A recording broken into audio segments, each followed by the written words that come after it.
So recently I've gotten a lot of questions on how to get that like proggy, math rock, kind of post-rocky, kind of Midwest emo-y tone on guitar, especially from home, like in a situation where you're in your bedroom. I have a few suggestions on how to do it, and in today's video, I'm gonna show you all of those suggestions. Hi, my name is Sam Krones. I'm a guitarist out of Southern California, and today I'm going to be kind of walking you through a little bit about my tone, what I kind of rely on as somebody who might be playing guitar from home a lot, and how you can achieve the same sort of sound, especially on a budget. Because I know in today's world, it's like a lot of people can go blow a ton of money on like vintage amps to try and get the sound that they're going for, when in reality, it's like you don't even need that. You know, there's like a lot of options that you can achieve from home that a lot of people don't end up talking about or thinking about firsthand. So the purpose of today's video is to give you a few different options on how to achieve that tone, either from home or even on the go, outside, however you may do it. So essentially anywhere, as we'll get to later in the video.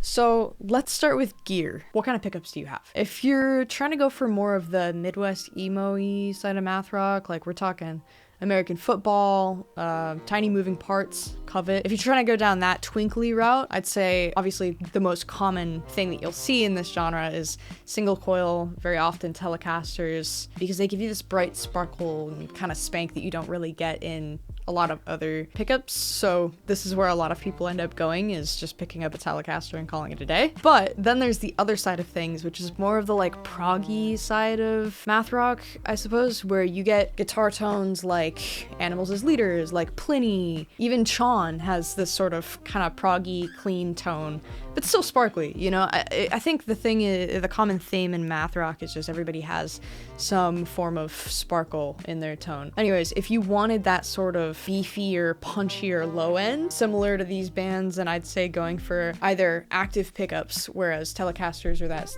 like sparkly stuff would be more passive. I'd say either go for active pickups or something with like single coil and humbuckers, like a blend, like an HSS pickup configuration. And when I say HSS, this is essentially all I mean. It's just humbucker, single coil, single coil. This Enya Inspire is an HSS pickup configuration. You'll have HH, which can be like humbucker, humbucker, or you'll get like just single coils. Now that we're actually on the topic of this guitar though, I wanted to introduce you to the sponsor of today's video, Enya.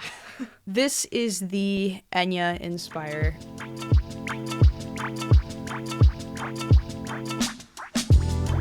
It's literally an all-in-one guitar that tackles tone, playability, portability, as in like mobility. You can play this thing anywhere, and you'd say, hey, wait, I can play an electric guitar anywhere regardless. But does yours have a built-in amp?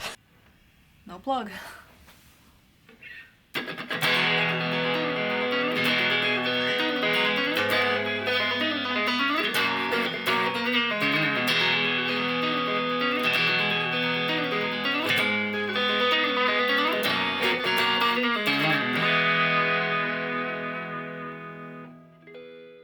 I kid you not, when I first pulled this out of the box, my first reaction was, wow, this feels super high quality and it's light. Like the pickups are super smooth, the neck is super playable, and the tone is really nice for something that's coming out of the speaker here on the back of the guitar, which you wouldn't expect from looking at it because it's very discreet. All that for the price point that they have it at is very, very, very cool. We're talking built-in amp, built-in effects. Like apparently the guitar has a ton of effects built into it, like overdrive, delay, reverb, fuzz even.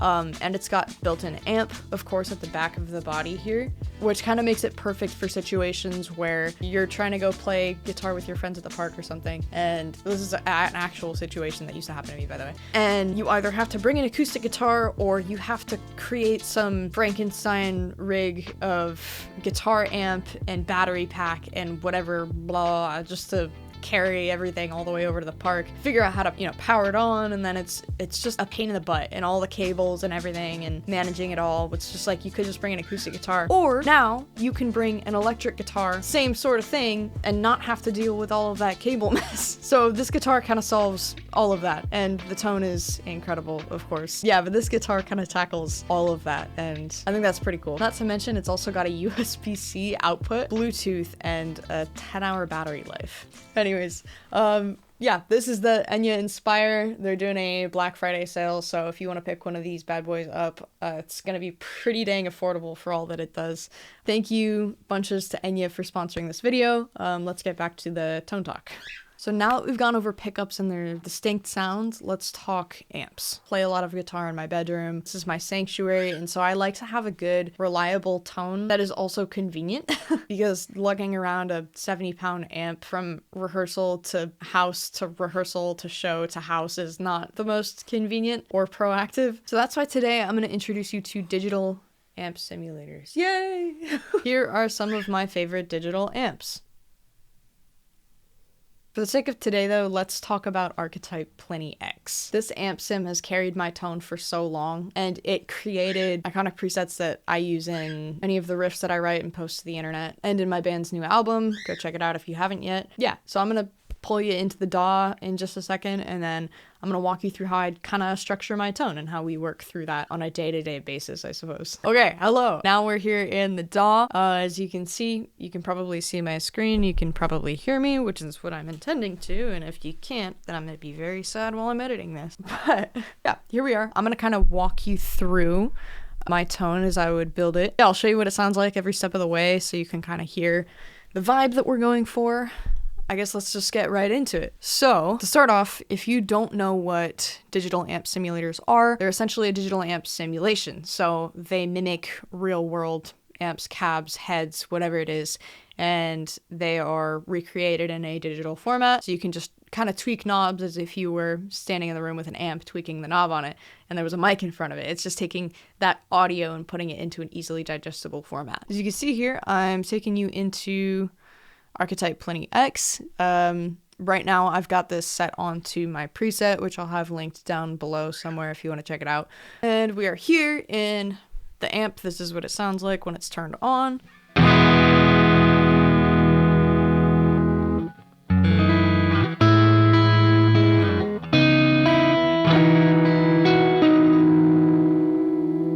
Sounds pretty good. I feel like just listening to this preset is pretty much like what's been carrying me for a really long time. So you can see we've got a head selection. You can pick between the three. We've got a cab selection. You can again pick between the three. One of them is very heavy, as you can tell. And then we've got an EQ, which is very nice to have when you're shaping your tone. And then we've got the fun part, which is all of our post effects like reverb, delays, anything that you can play with on top of the initial clean amp tone.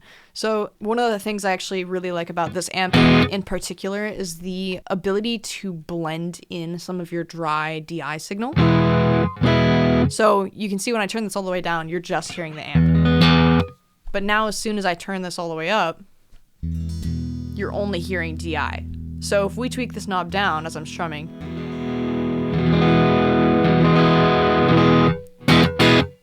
you kind of slowly start to add in more amp noise, which is really, it's a nice touch, because in some of the like spankier stuff, you can really hear the difference between full DI versus just full amp. And somewhere in between,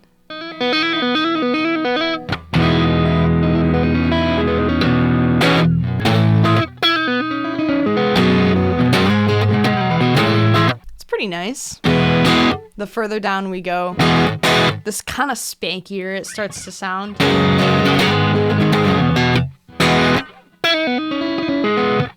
Versus that one sounds beefier, it sounds chuggier, I like that proggy stuff. So I like this Archetype Plenty specifically because it was built for like this proggy tone, but you can also get these super twinkly high-end sort of vibes from this, which I really love in this genre. Yeah, and so you can see here we've also got a bunch of these different presets that are just kind of built in. So if you wanted to sound like any of these artists, they've got all of these artists in there, which is pretty dang cool because all of these are very incredible artists. And then we've got like neural DSP specific tones. So if you're going for a very distinct sound, it's a good place to start at least to build your own tone. Default kind of sounds like this, very washy reverb involved.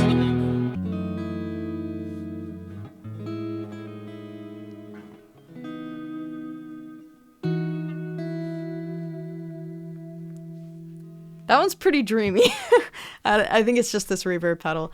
So I'm gonna take this back to my preset here in just a second, and I'll kind of run down the other effects I like to use on top of this. Oi! Okay, I forgot I put the reverb on this one. So you can still hear the delay on there as well.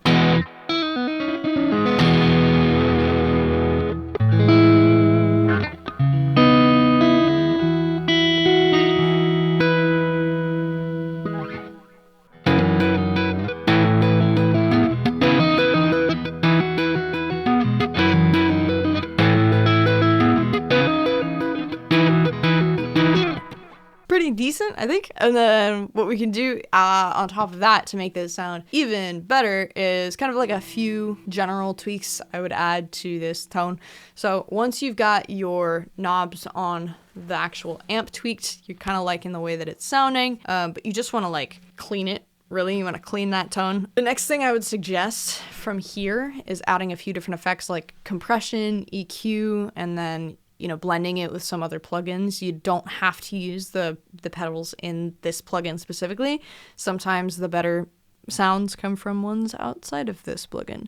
So I'm going to play that same riff for you in just a second to kind of show you how this changes the tone. Let's open up a compressor.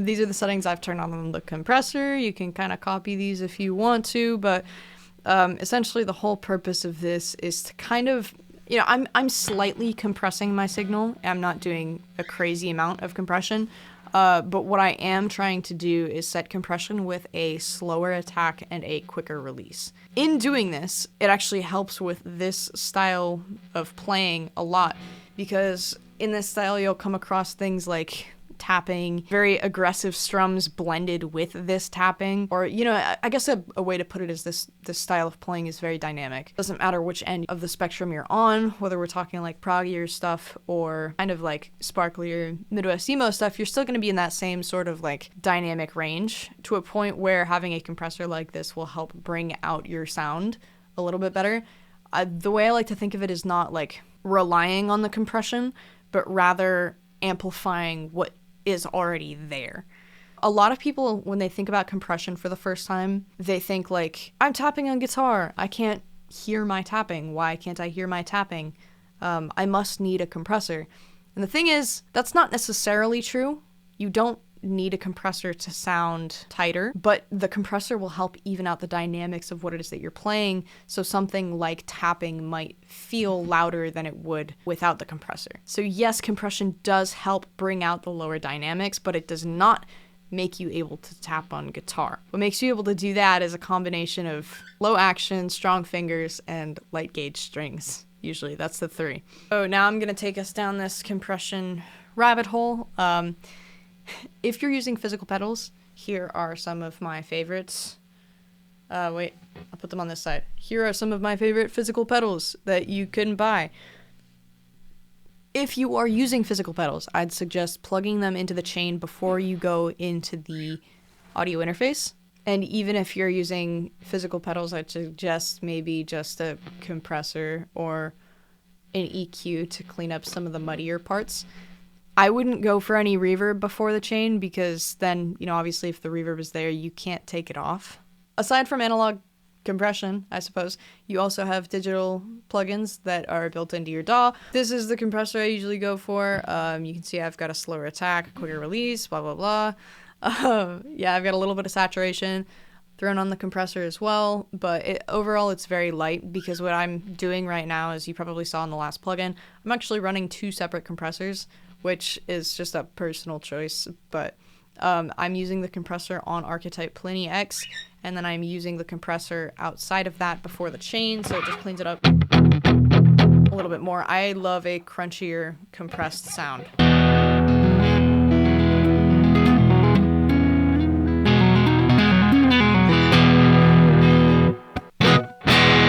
You can see how much the compression is being applied to it, but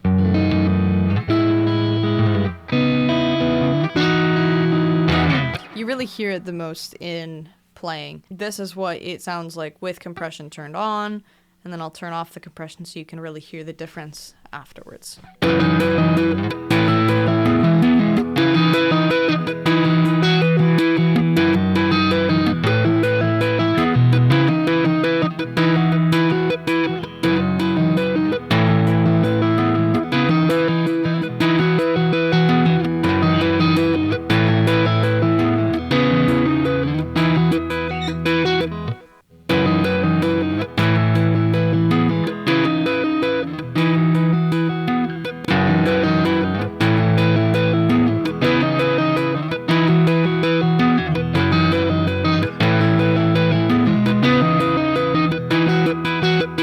So yeah, I'd say it's a very minuscule difference. It doesn't make a huge audible difference, but when you hear it like side by side, you notice just how much more you can actually hear the chord quality below it.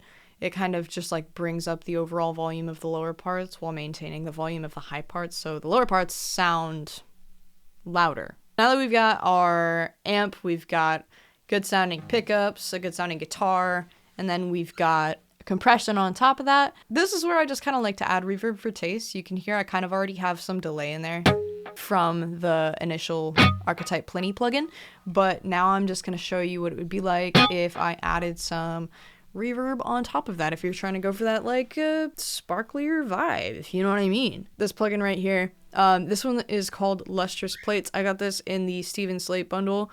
It's like a subscription. It's like 25 bucks a month or something, but you get access to a bunch of these plugins. This is one of those plugins that came with it. This is one of my favorite reverbs I have ever heard on guitar. I don't know why I had never heard of this before, but you'll kind of see what I mean in just a second when I play through this for you. It's got EQ, compression, and reverb all in one thing here. But let me just turn this on so you can kind of get a vibe.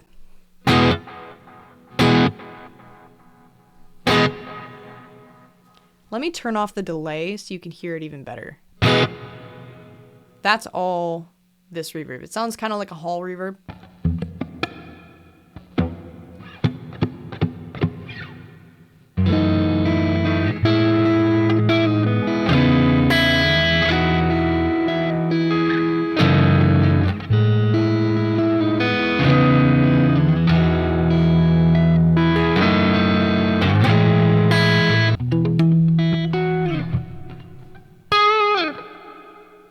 The tail on that is just really gorgeous. I think it adds a lot to a tone like this. Yeah, this is kind of the general tone I would go for. See, it's got a lot of very nice qualities to it. This is just personal preference. This is just something that I've built up over time. You know, I've been playing through this for I don't know how long now, and so I've just kind of crafted my own sound based off of these plugins. Yeah, I think your 3 best things to creating a really good sounding guitar tone, just to recap, are good pickups, an amp sim of sorts. All of the ones that I listed before can do this similar thing. I've used all of these other plugins in this specific way. So if one of them calls out to you specifically, go for that one because they will all do this same thing. And then on top of that, having good effects that you'd like to use, or just like blending them properly. Let me actually put on some EQ here just at the very end to kind of clean up this. I'm gonna use a stock Logic EQ. I also have a preset built in for this that I have crafted literally just for this, and I called it Chug because that's what it is.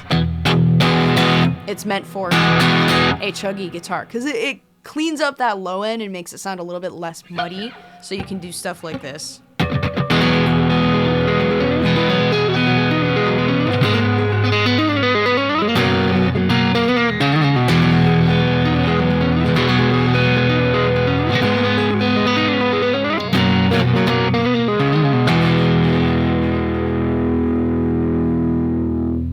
Yeah, so that's kind of my tone walkthrough, I suppose. Thank you to Enya for sponsoring this video. Go pick up yourself and Inspire. It's really its own unique thing, and the Black Friday sale is something you can't miss. I specifically like the one with the gold hardware. I think it's pretty neat, and you can't find that in a car that's this affordable. And the amp built in is just something else. So thanks for being here. Enjoy this little riff segment that I recorded using this tone from my DAW. Cheers.